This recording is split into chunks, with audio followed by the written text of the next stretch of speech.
భార్యాభర్తల బంధం అనుబంధం గురించి ఎన్నో అద్భుతమైన కథలు, నవల్స్, సినిమాలు వచ్చాయి. భార్యాభర్తల అనుబంధం గురించి ఎంతోమంది కవులు, రచయితలు అద్భుతంగా వర్ణించారు. ఎన్నో అద్భుతమైన మాటలు చెప్పారు. 7 అడుగుల బంధంతో ఒకటైన భార్యాభర్తలు జీవితాంతం కలిసి నడుచుకుంటారు. భార్యాభర్తలు అన్న తర్వాత ఏవో చిన్న చిన్న మనస్పర్ధలు, గొడవలు, అలకలు ఇవన్నీ వస్తూ ఉంటాయి. కానీ మళ్ళీ ఇద్దరూ సర్దుకుపోతూ ఉంటారు. ఈరోజు నేను చెప్పబోతున్న కథలో భార్యాభర్తలు పెళ్లి కాకముందు ఇద్దరు ఫ్రెండ్స్లా ఉండేవారు. పెళ్ళైన తర్వాత కూడా ఫ్రెండ్స్లా ఉండేవారు. ఇద్దరి సంసారం హ్యాపీగా సాఫీగా సాగిపోతూ ఉండేది. ఇద్దరికి 2 కూతుళ్ళు పుట్టారు, కవల పిల్లలు. కూతుళ్ళు పుట్టిన కొన్ని సంవత్సరాల తర్వాత ఒక కొడుకు పుట్టాడు. ఇక అప్పటి నుంచి భర్తలో అనుమానం మొదలైంది. 2 కూతుళ్ళు తనకు పుట్టారు, కొడుకు మాత్రం తనకు పుట్టలేదన్న అనుమానం పెంచుకున్నాడు.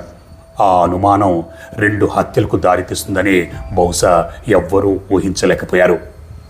మరి ఆ 2 హత్యలు ఎక్కడ జరిగాయి? భర్త ఎటువంటి అనుమానం పెంచుకున్నాడు? హత్యకు గురైంది ఎవరు? హత్య చేసింది ఎవరు అన్నది ఈ వీడియోలో తెలుసుకుందాం. హలో ఫ్రెండ్స్, నా పేరు హర్షవర్ధన్. ఈ నిజమైన సంఘటన కాన్పూర్లో జరిగింది.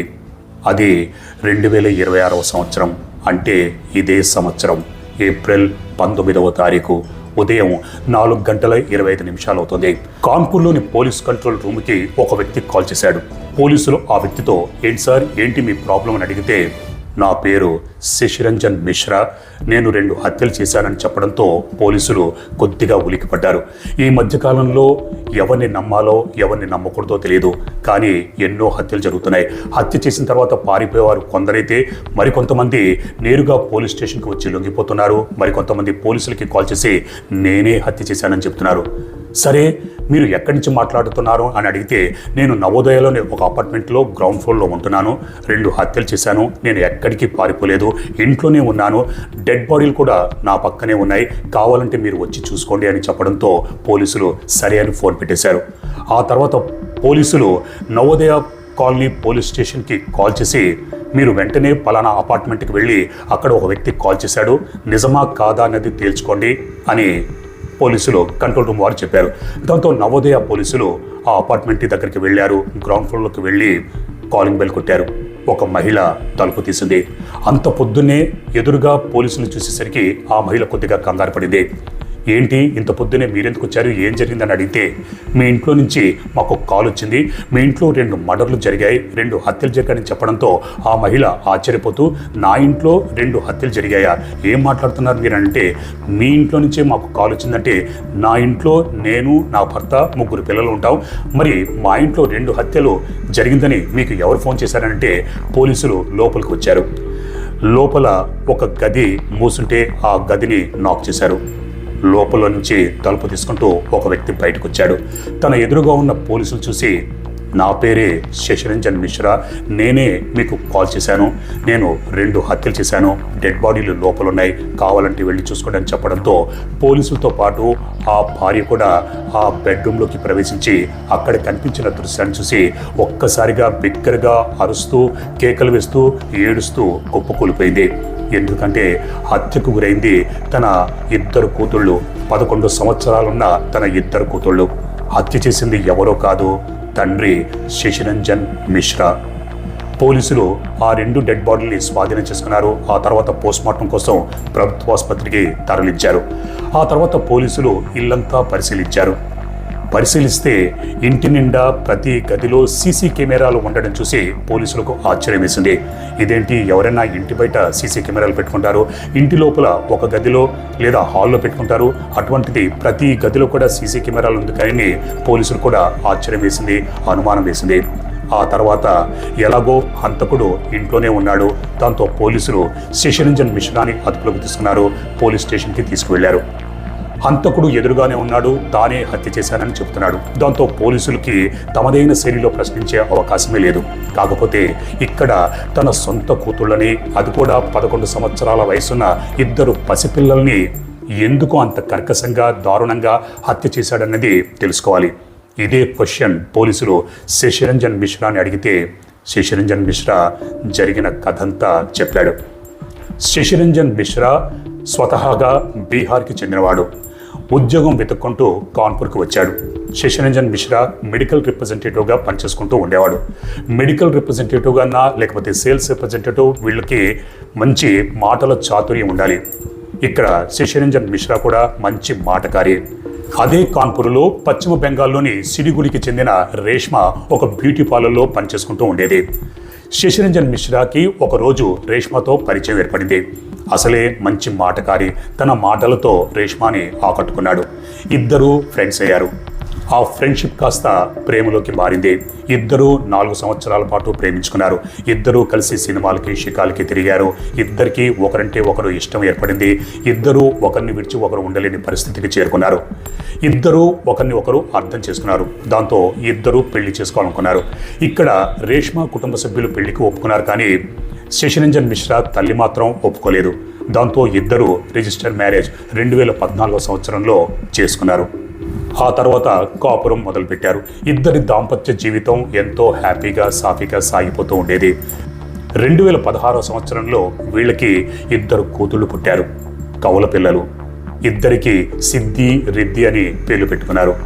2 ఆడపిల్లలు, అందులోనూ కౌలులు పుట్టడంతో శశిరంజన్ మిశ్రాకి రేష్మ ఆనందానికి అవధులు లేకుండా పోయింది. 2 కూతుళ్ళని అల్లారు ముద్దుగా పెంచుకుంటూ ఉండేవారు. కానీ ఇద్దరి మధ్య అప్పుడప్పుడు చిన్న చిన్న గొడవలవి తలెత్తుతూ ఉండేవి. ముఖ్యంగా శశిరంజన్ మిశ్రాకి తన భార్య మీద అనుమానం ఉండేది. ఎందుకంటే రేష్మ అందంగా ఉండేది, పైగా బ్యూటీ పార్లర్లో పనిచేస్తూ ఉండేది. బ్యూటీ పార్లర్లో పనిచేస్తూ ఉండడం వల్ల ఎంతోమంది కస్టమర్లతో కలిసిమెలిసి ఉండాలి, మాట్లాడుతూ ఉండాలి, నవ్వుతూ ఉండాలి. రేష్మ ఎవరితోనన్నా నవ్వుతూ మాట్లాడినా, ఫోన్లో మాట్లాడినా శశిరంజన్ మిశ్రాలో అనుమానాలు తలెత్తుతూ ఉండేది. ఈ క్రమంలో 2020 సంవత్సరంలో వీళ్ళకి ఒక కొడుకు పుట్టాడు. కొడుకు పుట్టినప్పటి నుంచి అనుమానం మరింత పెద్దదైంది. 2 కూతుళ్ళు తనకే పుట్టారు, కానీ కొడుకు మాత్రం తనకు పుట్టలేదన్న అనుమానం పెంచుకున్నాడు. ఆ అనుమానం కాస్త మహావృక్షంగా మారిపోయింది. దాంతో తన భార్యని వేధిస్తూ ఉండేవాడు. ఈ 2 కూతుళ్ళు నాకు పుట్టారు, ఈ కొడుకు నాకు పుట్టలేదు, కాబట్టి DNA టెస్ట్ జరిపిస్తే ఆ కొడుకు నాకు పుట్టాడా లేదా అన్నది తేలిపోతుందని భార్యని సూటిపోట మాటలు అంటూ ఉండేవాడు. దానికి రేష్మ, ఇదేంటంటే ఇటువంటి మాటలు అంటారేంటి, 2 కూతుళ్ళు మనకే పుట్టారు, కొడుకు కూడా మనకే పుట్టారు, మీకెందుకు ఈ అనుమానాలు పెంచుకుంటున్నారంటే, లేదు ఆ కొడుకు నాకు పుట్టలేదని మాటి మాటికి వేధిస్తూ ఉండేవాడు. దీంతో ఇద్దరి మధ్య ఈ విషయం గురించి గొడవలవి తలెత్తుతూ ఉండేవి. ఇక్కడ శశిరంజన్ మిశ్రా మెడికల్ రిప్రజెంటేటివ్గా పనిచేస్తూ ఉండటంతో వేరే వేరే ప్రదేశాలకు వెళ్ళి ఒక్కొక్కసారి 1-2 రోజులు ఉండి ఇంటికి తిరిగి వస్తూ ఉండేవాడు.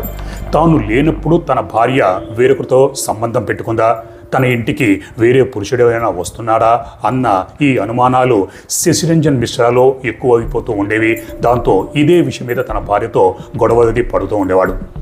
ప్రతిసారి తన భార్య రేష్మతో, నువ్వు నీ కొడుకుని తీసుకుని నీ పుట్టింటికి కానీ ఇంకెక్కడికన్నా వెళ్ళిపో, హ్యాపీగా ఉండు, నేను నా 2 కూతుళ్ళతో నేను ఈ ఇంట్లో హ్యాపీగా ఉంటాను అని అంటూ ఉండేవాడు.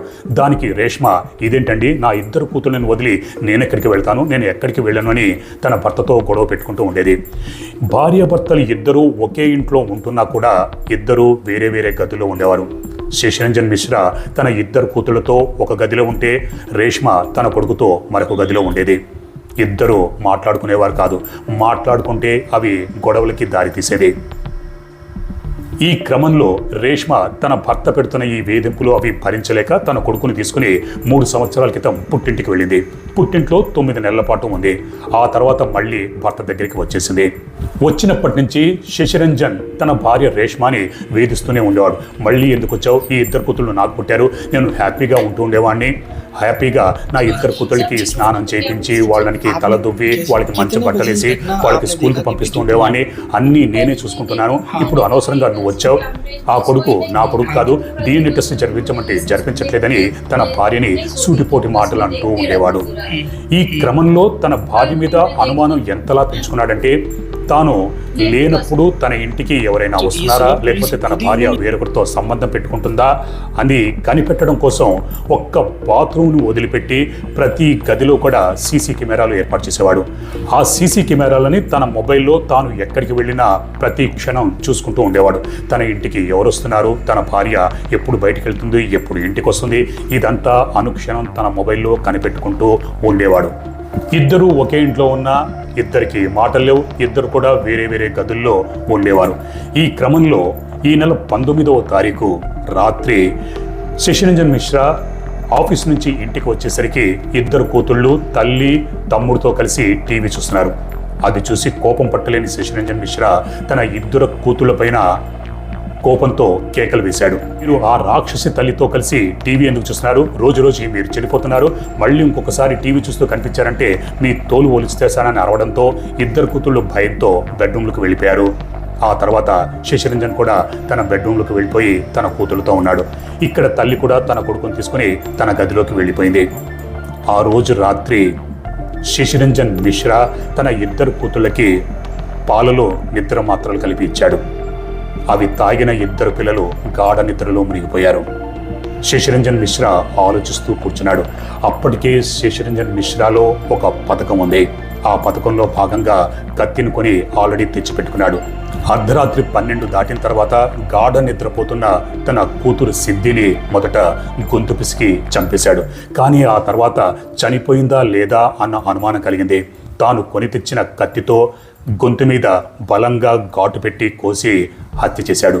ఆ తర్వాత రెండో కూతురు రిద్దిని కూడా అదే విధంగా హత్య చేశాడు. హత్య చేసిన తర్వాత డెడ్ బాడీల పక్కనే చాలాసేపు కూర్చున్నాడు, ఆలోచించాడు. తాను కూడా చనిపోవాలని అనుకున్నాడు. కానీ ధైర్యం సరిపోలేదు. మొదట్లో శశిరంజన్ మిశ్రా తాను చనిపోవాలనుకున్నాడు. ఎందుకంటే భార్య వేరొకరితో సంబంధం పెట్టుకుంది. ఇద్దరు కూతుళ్ళు తనకు పుట్టారు, కొడుకు మాత్రం తనకు పుట్టలేదు. అందుకే చనిపోవాలని అనుకున్నాడు. కానీ తాను చనిపోతే ఇద్దరు కూతుళ్ళని ఎవరు చూసుకుంటారు? అల్లారు ముద్దుగా చూసుకుంటున్నాడు. కూతుళ్ళని తల్లి సరిగ్గా చూసుకోలేదు, వేరొకరితో సంబంధం పెట్టుకుంది. అందుకే ముందు కూతుళ్ళని చంపి తాను చనిపోవాలనుకున్నాడు. అదేవిధంగా ఇద్దరు కూతుళ్ళని హత్య చేశాడు. తాను చనిపోవాలనుకున్నాడు.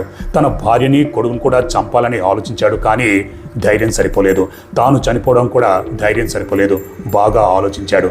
చివరికి ఉదయం 4:25 కంట్రోల్ రూమ్ 112కి ఫోన్ చేసి నేనే 2 హత్యలు చేశాను, కావాలంటే వచ్చి చూసుకుండని చెప్పాడు. పోలీసులు కూడా రేష్మాని అడిగితే అవును, నా భర్త ప్రతి క్షణం నన్ను అనుమానించేవాడు, వేధించేవాడు, ప్రతిరోజు తాగొచ్చి నన్ను తిట్టేవాడు, అప్పుడప్పుడు నన్ను కొట్టేవాడు.